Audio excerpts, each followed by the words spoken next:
Welcome to the Future Christian Podcast, your source for insights and ideas on how to lead your church into the 21st century.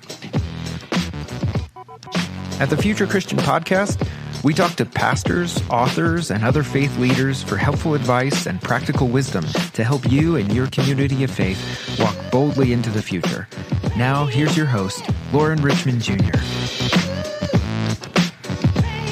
Welcome to the Future Christian Podcast. Today I'm welcoming Casey Tygrett to the show. Casey is an author and spiritual director living in the Chicago area. He oversees the spiritual direction practice at Soul Care and is the author of 3 books, including The Practice of Remembering and The Gift of Restlessness, which we'll be talking about here shortly. He is also the host of the Restlessness is a Gift podcast. Casey's passion is helping people pursue Jesus' way of spiritual transformation in the midst of everyday circumstances. You can find more information about and resources from Casey on his website, caseytygrett.com, or on social media. His handle is at caseytygrett.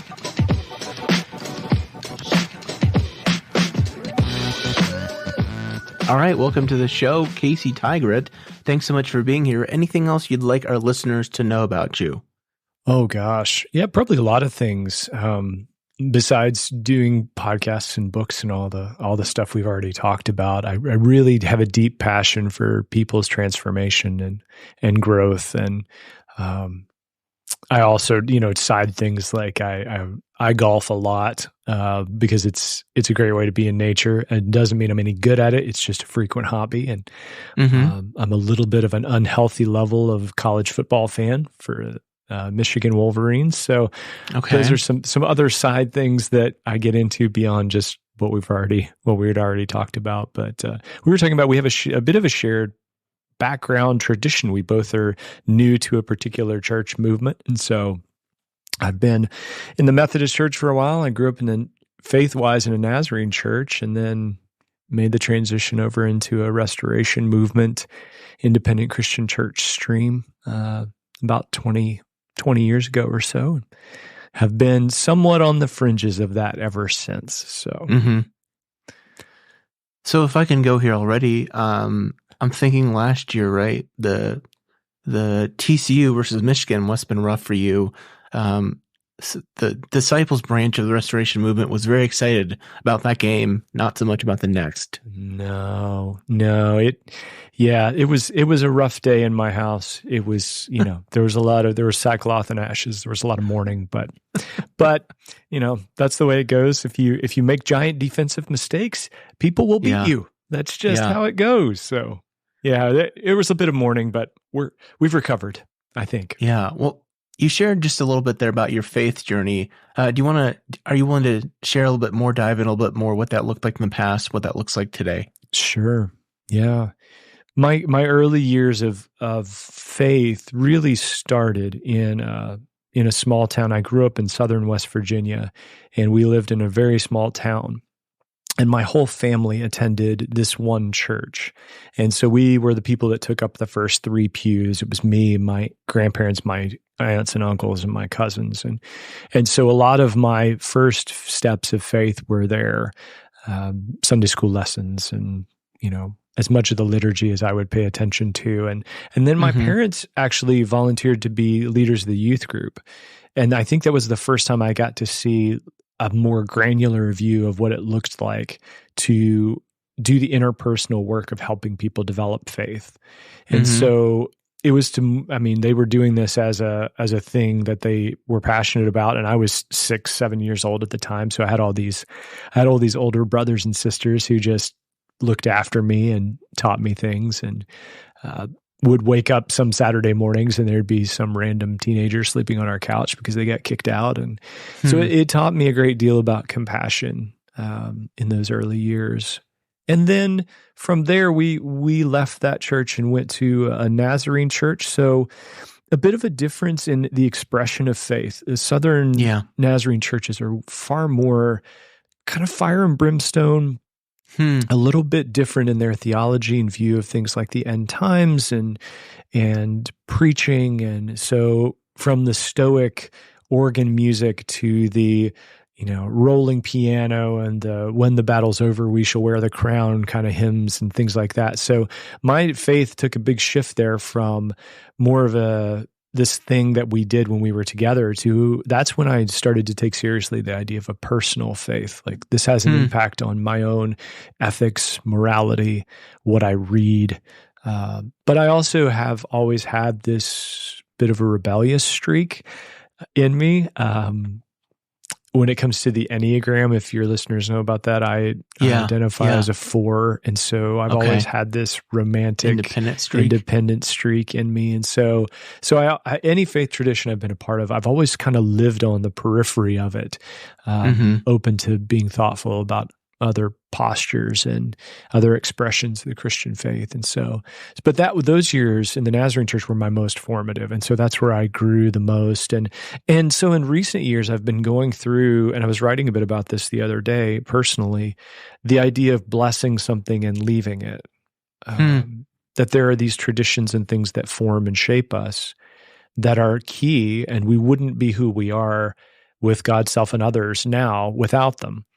Yeah. And yet, at the same time, we know that they're not places in which we can continue to live. And so learning how to bless something that was good to us early and then still leave it for another far country that we feel like we've been invited to.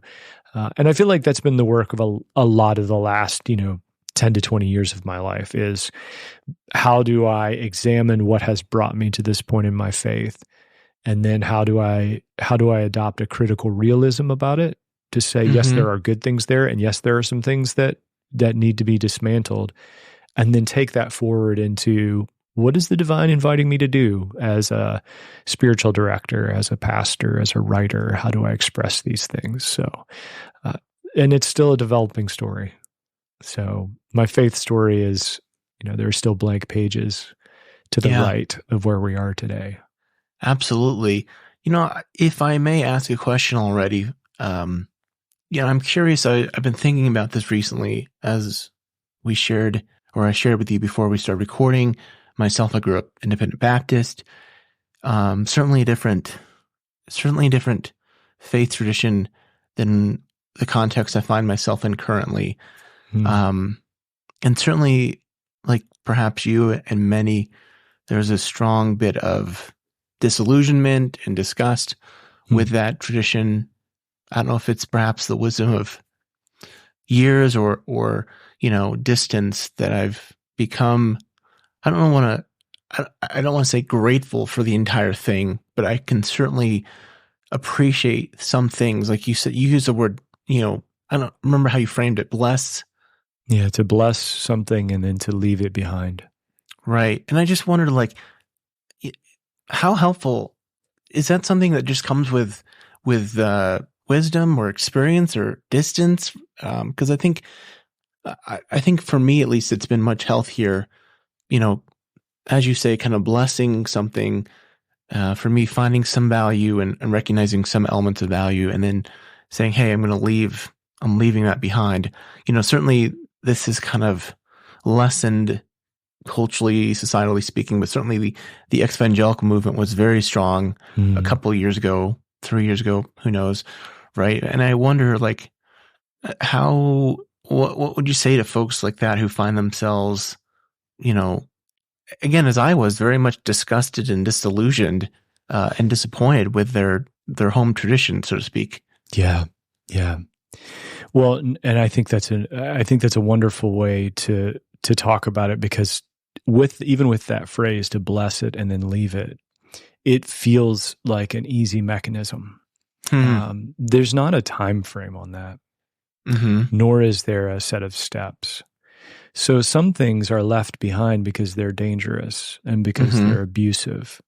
And so I would not in any way tell someone to bless their experience of whether it's physical, emotional, spiritual abuse in a religious community, to bless unhealthy doctrine that has made them think of themselves or others as anything less than fearfully and wonderfully made, created creatively and beautifully and wonderfully and called beloved. I mean, anything that brings you to that place where you deny those things, I think you don't need to, I'm not asking you to bless that, but part of blessing can say, what did we learn? What are we learning from this? And so, the one principle from, I think, some Buddhism that has helped is the idea that everything is your teacher.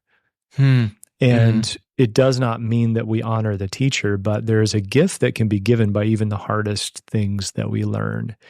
And I hear that in other places too. I actually hear it a little bit in Paul in Romans, where he talks about how we rejoice in our suffering because suffering produces character, and character hope, and hope never disappoints. That isn't an invitation to say suffering is good. That's an invitation to say this can be a teacher. And so I've learned a lot from looking at my faith foundations and the churches that raised me and taught me, and the people and the communities that raised me and taught me, and to look at them with a bit of grace, because some of them were doing the best that they could at the time with the information they had. Some of them had intents that were misaligned and evil. And so what I didn't want to do is sweep those people in with the other folks who were maybe innocently following along, and maybe now have done the same thing I've done. They've critiqued it and moved on. I don't know. So I would say there's not an easy map to it. It's not sanctifying suffering in any way, but simply saying everything that's happened to us has John O'Donohue, the brilliant Irish poet, says, everything that happens to us has the potential to deepen us. And I think that's true. And as a person who operates as a spiritual director, some of what I'm doing is helping people mine the wisdom of their experience to find where God or the divine, whatever term you're comfortable with, where that being, that power, that presence shows up. And what is it offering? What are you being offered from that? And how do you leave behind the people and the practices and all of that, and yet bless it as something that built you for what's happening next? I would say if a person is having this active conversation, definitely it's advisable not to do it by yourself. A spiritual director or a counselor is usually essential for doing that blessing and leaving well. And that's not that's not a commercial because I am a spiritual director. Right. That's more of this is how I've experienced it personally. Yeah. That person who can shepherd you along the blessing and the leaving, because sometimes it takes a while. Yeah. If I can lean into that question about suffering, I'm curious about that because I've seen, just broadly speaking in the broader culture, I've seen some resistance and pushback around the idea that suffering must be avoided at all costs. I mean, I'm certainly in the frame of thought that, I, like you, would not bless suffering or think that suffering could be redemptive. But it does seem that, I do wonder if culturally of late we've taken too much of a resistance to seeing any, like you said, suffering can be a teacher. Is it dangerous to avoid suffering at all costs kind of thing? I think there's some nuance in that. I think there is unjust suffering. Right. That is suffering we experience at the design of someone or some kind of system. Mm-hmm. And I think that is something that is handled differently than the suffering that comes to us just by virtue of us being human and being with other people.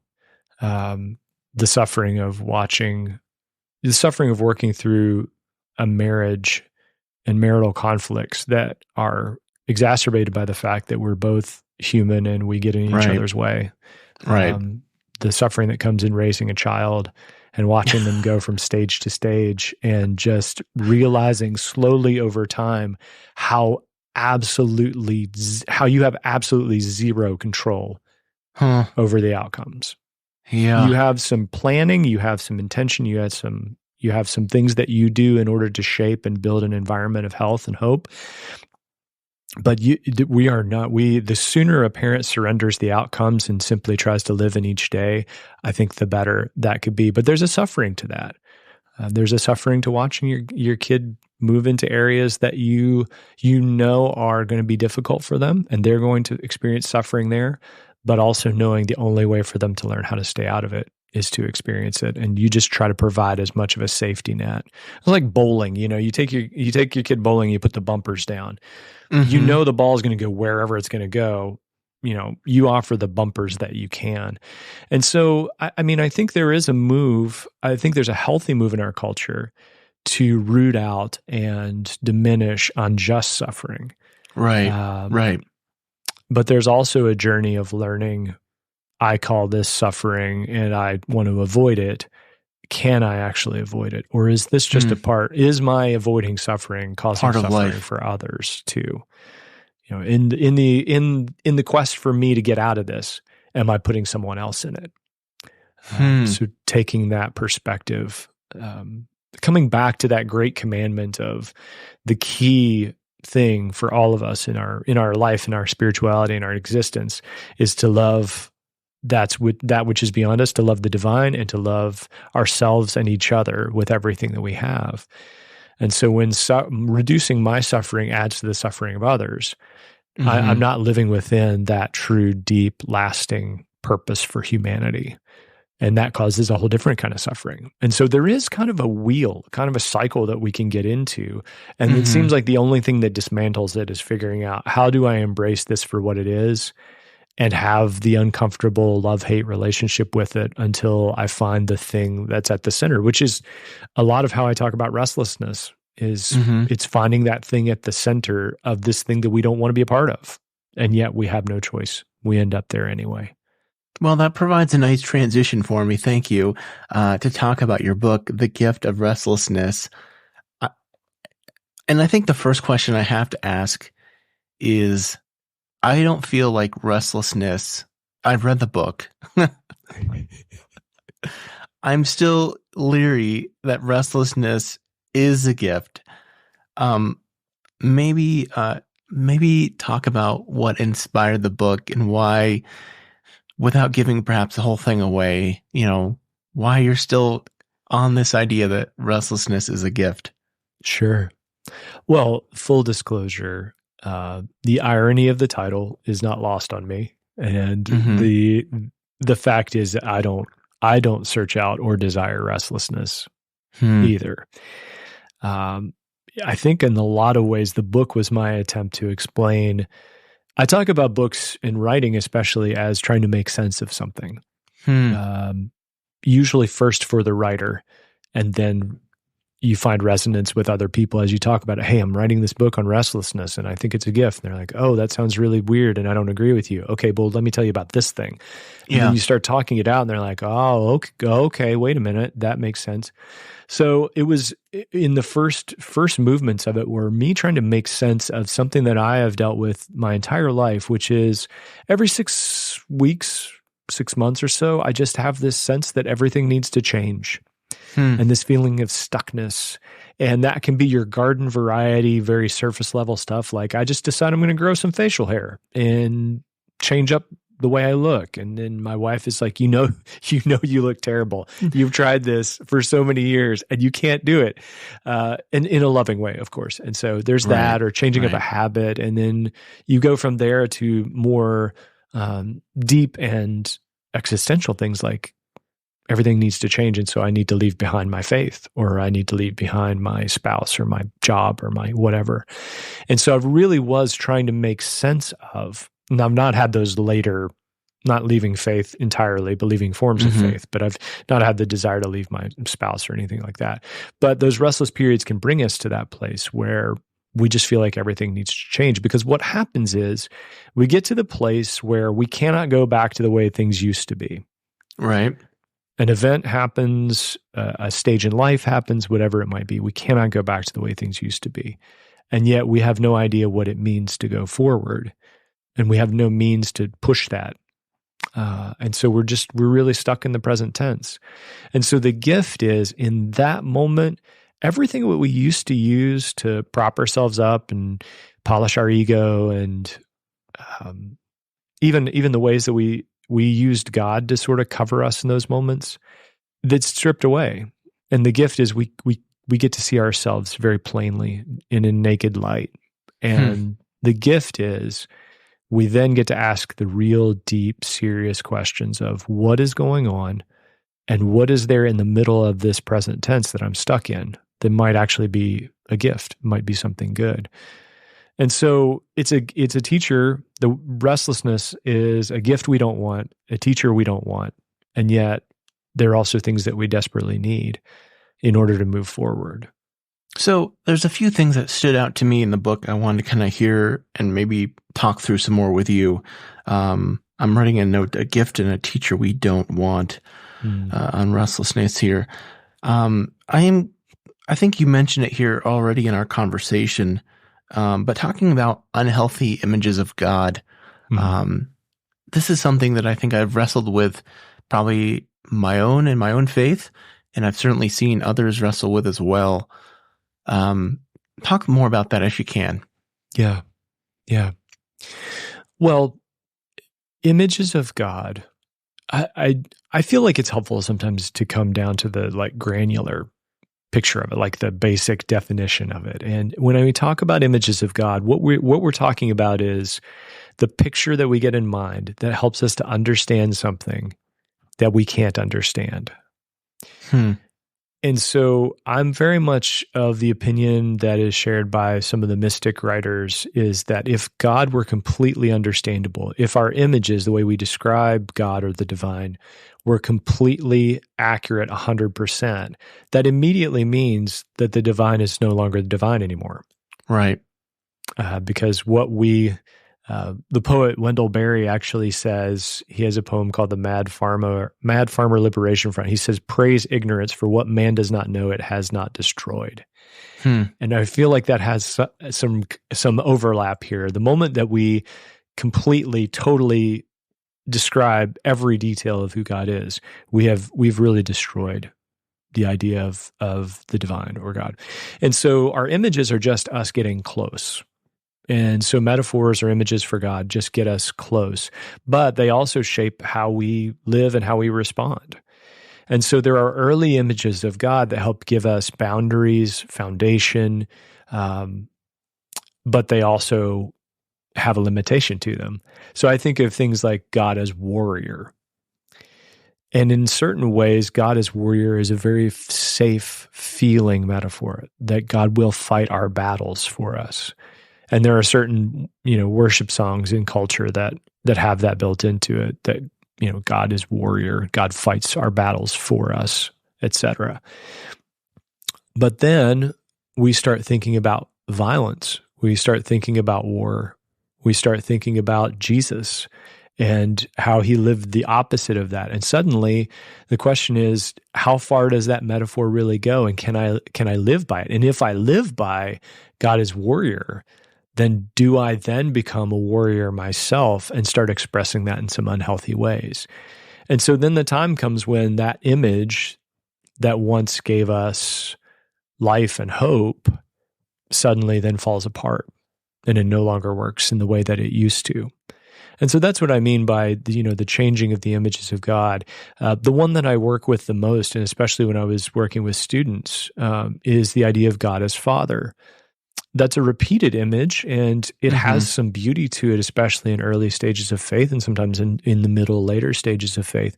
But for a person who had a terrible earthly father, there's a disconnect there.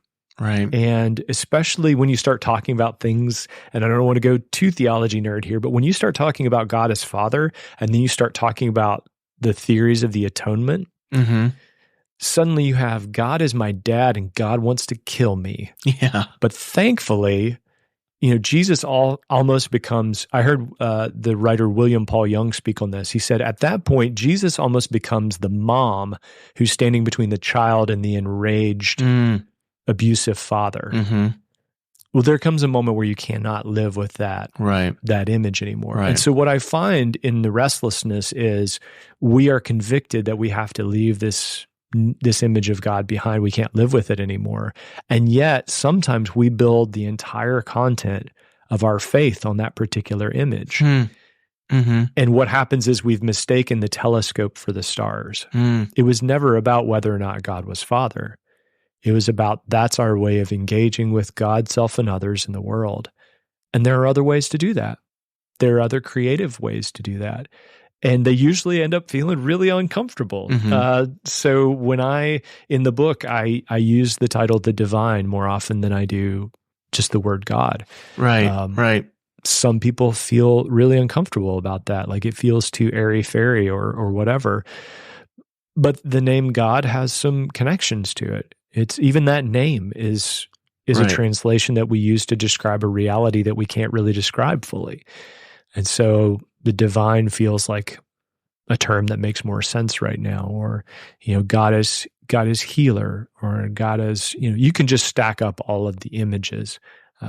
Restlessness usually happens when we feel like we're getting ready to release, or we're being invited to release an image of God and move into a new one. And I find that most people they're not wrestling with leaving the image behind. Really at the core, they're not wrestling with that. It's that there's this whole group of people who are connected to that image. There's a community of people that a person thinks, if I show up and I don't say God, but say the divine, are they still going to be my people? Right. Am I still going to have community? Or are they going to be like, you're one of those wishy-washy whatever people, and slowly move them out of the circle? And so we're way more afraid of losing our community than our ideas. Absolutely. So, I think what makes it hard, from my perspective at least, is that in some faith communities, that metaphor has been lifted up to the point where, the metaphor isn't recognized as such. The metaphor is everything. And then when it is questioning the metaphor, it's as if you're questioning the whole shebang. Thinking about deconstruction, broadly speaking. But I'm intrigued by that kind of your signpost, if I can use that metaphor, of, that restlessness is a sign of something seeking to change or growth or shift within, the person of faith. Yeah. Well, restlessness, I think too often deconstruction gets described as people leaving the faith. Right. Capital F. Right. And I don't see that being the case. What I see it being is people leaving a form of faith, lowercase f. Mm-hmm. And people who don't care about their faith don't deconstruct it. Absolutely.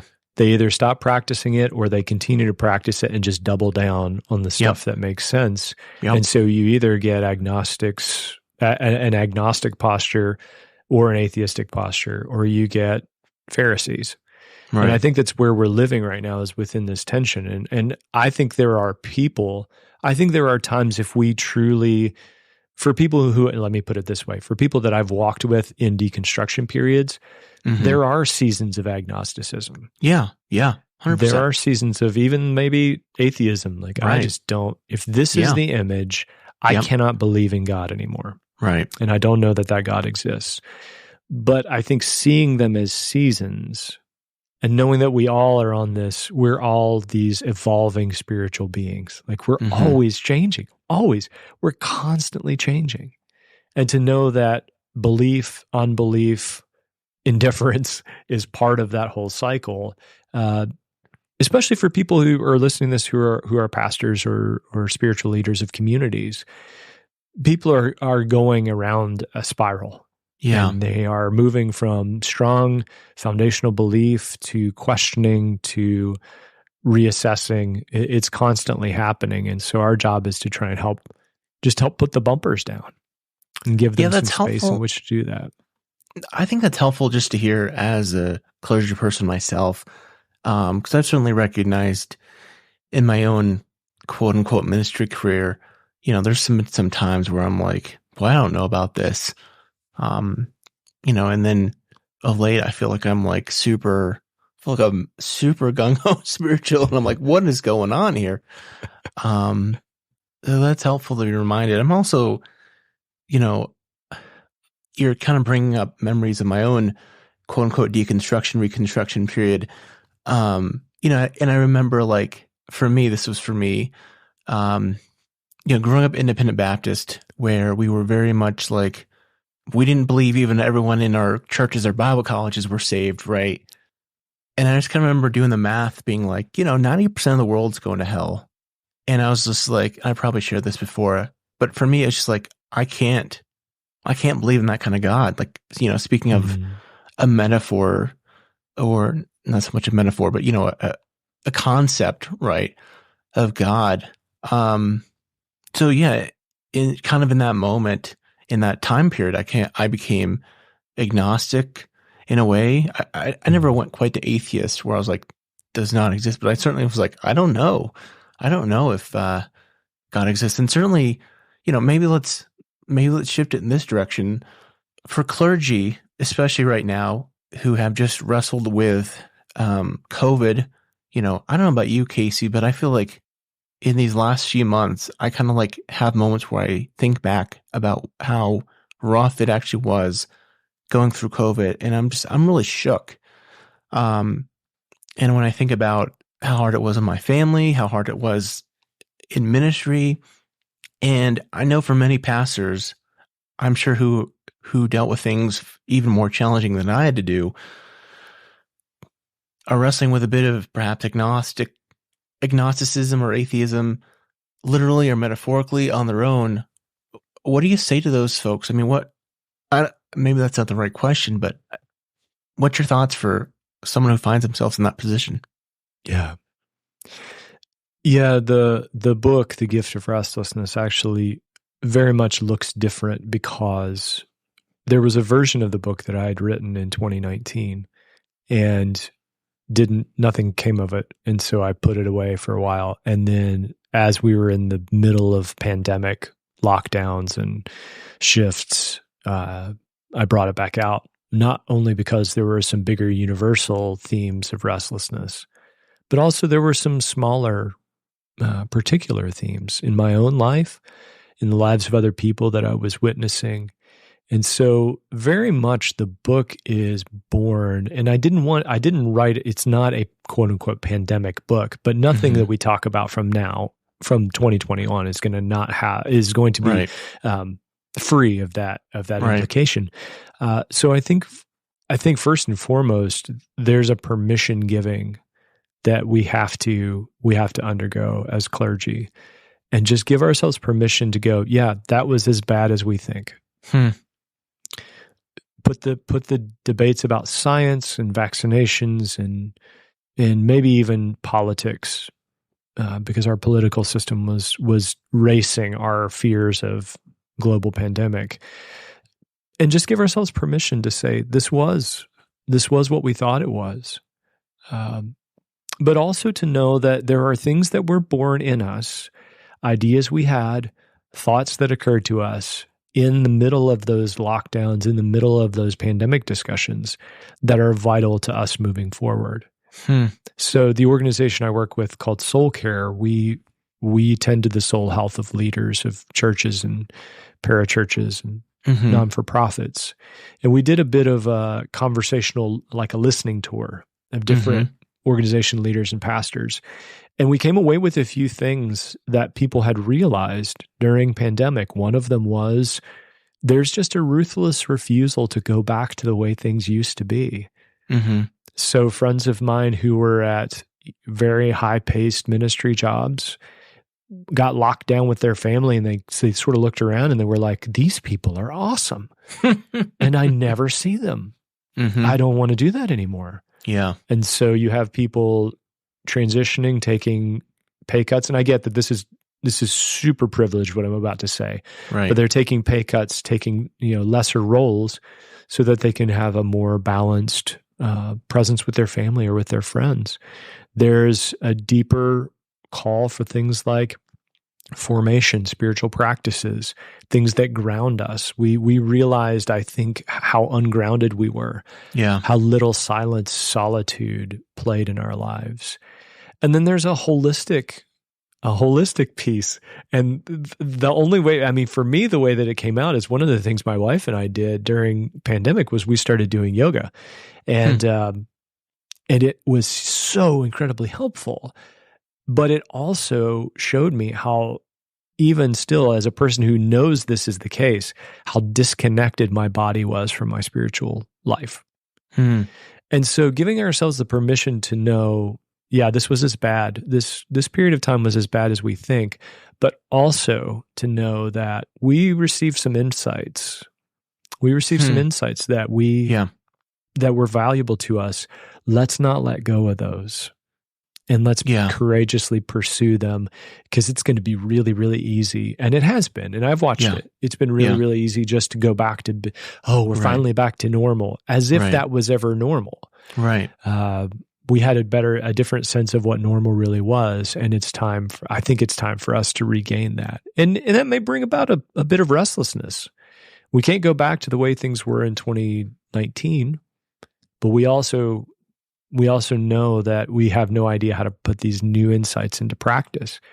So here we are in between.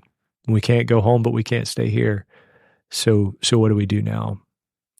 Yeah, I imagine working in the independent Christian tradition, you're probably familiar with Steve Cuss, who's also in that tradition. He's kind of we're sort of neighbors here across the city.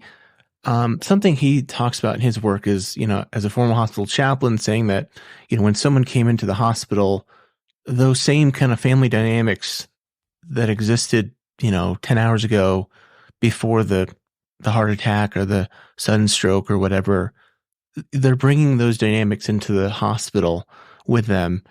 I myself worked as a hospital chaplain, interestingly enough, during COVID. So I saw some of those dynamics in play. Wow.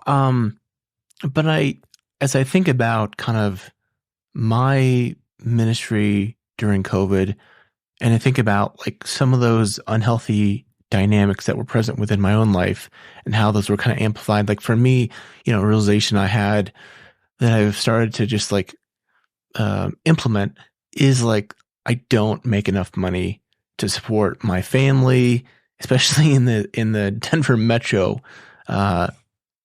economy, and that kind of my quote unquote sacrifices for ministry, like I've been bearing the brunt and my family's been bearing the brunt. So it was really interesting to kind of see that, reflect. I imagine you've probably seen that, like you alluded to. What are some other examples come to mind for clergy or for pastors? Yeah, the one that comes immediately to mind is during these lockdowns, we built ways for people to be a part of our community without being physically present. Mm-hmm. And so some kind of online, either a Facebook Live kind of thing, or maybe if a church with different resources has a digital space, an online church. And that had all been happening, as a side project of a lot of churches that I know, larger churches that I know. They've been developing like online campuses, and some of them had the resources to have an online campus pastor or whatever. What happened with pandemic is the people who attend our communities, some of them, we gave them the permission to say, you can be a part of this without ever being here. Mm-hmm. And so that changes the metric, I think, for a lot of folks as to what is success. Numerical success. Mm-hmm. Is that still something we can depend on? And it also says, when I see someone show up in person to our community, I know they want to be there because they don't have to. They could eat French toast in their pajamas and watch pre-recorded or streamed worship and a sermon and call it church. And really and truthfully, the difference is the chair they're sitting in for a lot of people. If they're not involved in some other way, it's just the seat that you're in and the distance you drove to get there. So when people do show up, they are making a statement about, this is my commitment to our community, but also to know that commitment level the commitment level's changed. I was listening to an interview someone was giving about, I forget who it was. I always want to cite where I can, but someone was talking to someone who ran a concert venue. Mm-hmm. And they said, every show that we sell out, so we sell every ticket in the house, we usually have between 79 and 80% of those people who actually show up. And so I think there's a commitment change in people since pandemic. Yeah. And so and I think this has always been the case, but I think it's just been amplified. I think we as clergy just need to hold loosely the idea of attendance. Mm-hmm. Mm-hmm. Just hold it loosely and let it be something that we notice, but not something that keeps us up at night. And I realize that is connected in a lot of clergy communities to people who show up are giving, and giving drives other things, and especially like we were talking about livelihood. So there's an implication there, but that has all changed. Charitable giving has changed tremendously, and I think there's a generational piece to that, as well as a post-pandemic piece to that. And so again, we can't go back to times when charitable giving was more dependable, but we have no idea what it means to go forward. So we're in this restless moment. And one of the big questions that I ask in the book is the idea of, do I have enough? Mm-hmm. Is there enough? And enough can apply to finances. It can apply to success, can apply to all sorts of different relationships, all sorts of different things.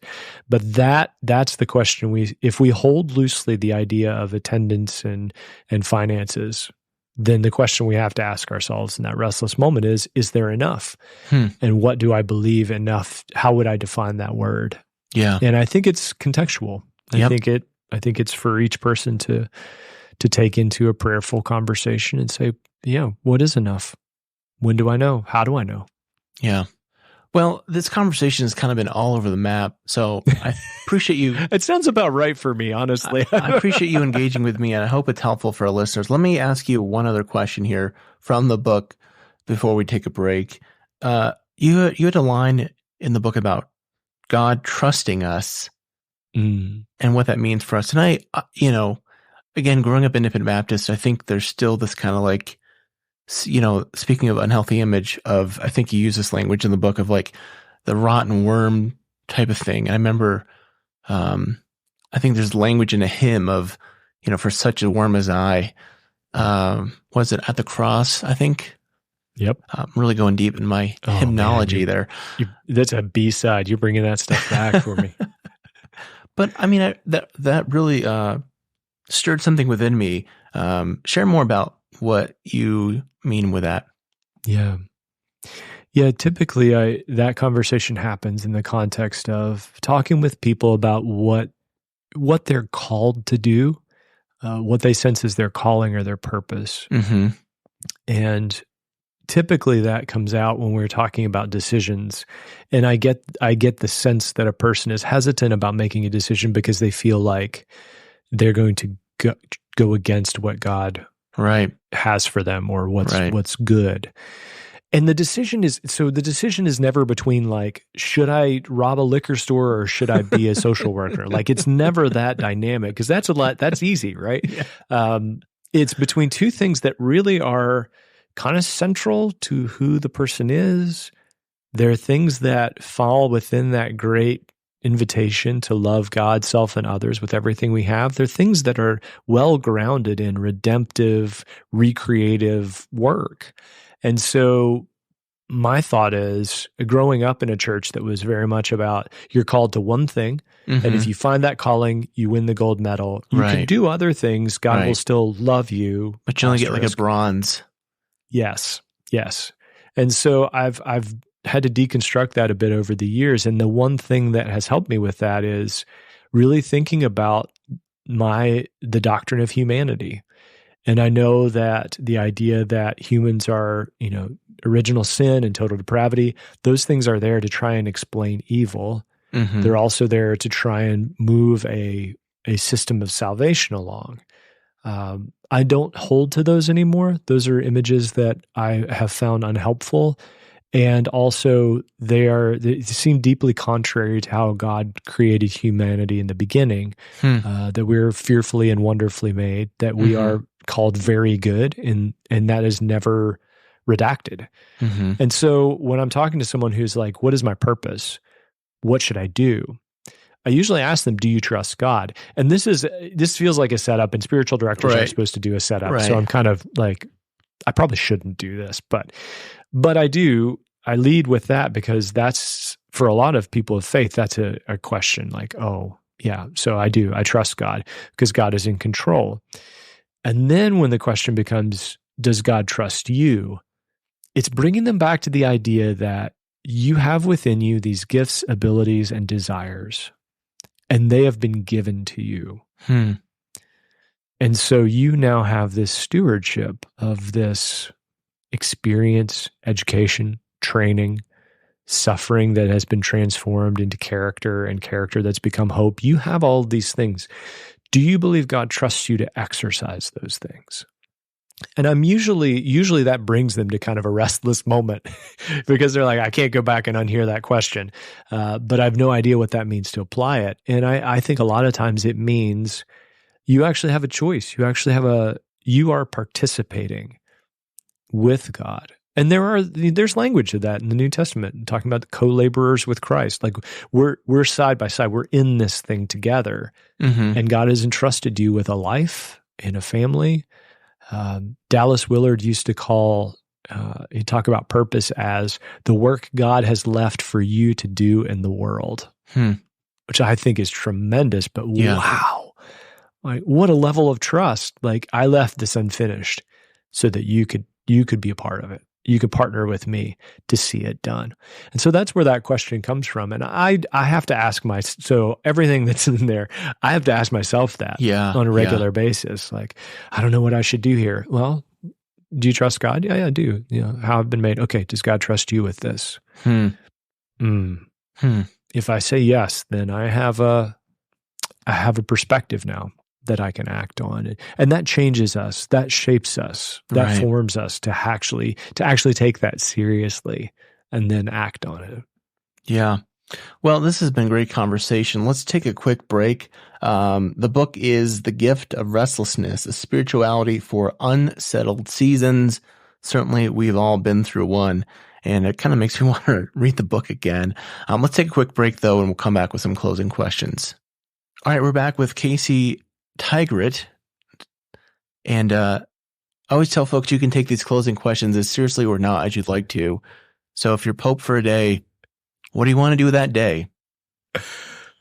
Oh, if I'm Pope for the day, I really want to spend time with people. That's looking at Pope Francis. I think I would do what he does. I mean, there's just in not everything. I mean, there's some places that I don't know what's going on, but I sense in him this desire to be with real people. I would want to dismantle as much of that like distance as there seems to be, and really reconnect with people. Yeah. A theologian or historical Christian figure you'd want to meet or bring back to life? Oh gosh. It's a bit of a tie for me. Henry Nouwen would probably be one person that I would want to spend some time with. And also Saint Bridget, the Celtic tradition. I think that'd be a great conversation. I'd love to sit down and have a pint with her. Awesome. What do you think history will remember from our current time and place? Oh my. I think on one hand, history will remember that there was a group of people trying to do the best with the information they had at the time. And I think history will also see that instead of working together, we decided to take up sides. And my hope is there will be some sort of great reconnection that has yet to happen, or that may happen after we're gone. But I think history will say there were some people trying to do the best they could with what they knew at the time, but there were also this great movement where we chose sides and we went to battle more fervently maybe than ever with each other. What are your hopes for the future of Christianity? My hope is that pastors and clergy and leaders will really take seriously the fact that spiritual formation is the gospel. It is the good news. It's not the second half of it. The idea that you might be transformed into the image and likeness of Jesus in the everyday life you live. I think my hope is that the church will recover that. And my hope is that we will be pushed to recover it by unsustainable circumstances. We talked before we came on about declines in different traditions. A great report by Ryan Burge, who's a tremendous researcher. Yeah. To me, it all is rooted in the fact, because it's both on progressive and conservative sides. Yep. To me, the great hope is that we will realize that a lot of that is happening because we're not offering the compelling story of transformation. Yeah. And that we'll recover that. That's my great hope. Yeah. Well, good stuff. I wanted to ask you a couple more questions, but don't want to keep you here any longer. Where can people find out more about you and connect with your work? Absolutely. Well, thank you. I'm so grateful that you had me in this conversation and asked tremendous questions and invited me to talk. My best place to find things from me will be my website, caseytygrett.com. Anyone interested in working with, if you're a clergy leader and you're looking for soul care resources, soulcare.com would be another place you can find some of the things that I do. And then I'm on social media, not Twitter so much anymore, but Facebook and Instagram at Casey Tygrett is the best way to find me. So happy to have a chat there too. Awesome. Well, always leave folks with a word of peace. So may God's peace be with you. Thanks, man. Thanks for joining us on the Future Christian Podcast. To learn more about Lauren or the podcast, visit future-christian.com. One more thing before you go. Do us a favor and subscribe to the podcast. And if you're feeling especially generous, leave a review. It really helps us get the word out to more people about the podcast. The Future Christian Podcast is a production of Torn Curtain Arts and Resonate Media. Our episodes were mixed by Danny Burton, and the production support is provided by Paul Romig-Levitt. Thanks, and go in peace.